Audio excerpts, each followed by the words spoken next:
High guys, मैले पनि घन्टावाला Bihari samosa try गर्ने चाहिँ चान्स पाएँ किनभने यो स्टलमा यति धेरै लाइन हुन्छ नि you can't imagine.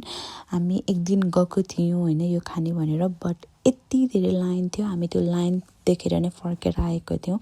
So but यो दिनमा चाहिँ मैले चान्स पाएँ। हामी चाहिँ वेम्बली गएको थियौँ मेरो प्यान्ट सानो बनाउनको लागि, अनि हामीले चाहिँ प्यान्ट सानो बनाउन दिएर चाहिँ यहाँ समोसा किन्न गयौँ।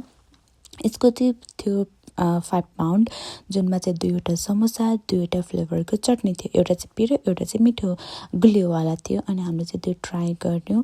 अनि वेदर पनि एकदमै चिसो थियो, अनि तातो तातो समोसा खान पाउँदाखेरि त आनन्द भएको थियो। अनि हामी समोसा खाएर चाहिँ हामी गयौँ मन्दिर, वेम्बलीको मन्दिर। यसकै नजिकै थियो मन्दिर, अनि हामी त्यो मन्दिरमा चाहिँ घुम्यौँ। हाम्रो चाहिँ प्लान थिएन खासमा मन्दिर जानु, बट त्यहाँसम्म गयो र अनि हाम्रो प्यान्टको पनि टाइम थियो बाँकी। सो हामी चाहिँ टाइम स्पेन्ड गर्नको लागि चाहिँ हामी त्यहाँ गयौँ। अनि योभन्दा भित्र चाहिँ भिडियो गर्न अलाउ थिएन, सो मैले चाहिँ भिडियो बनाइनँ।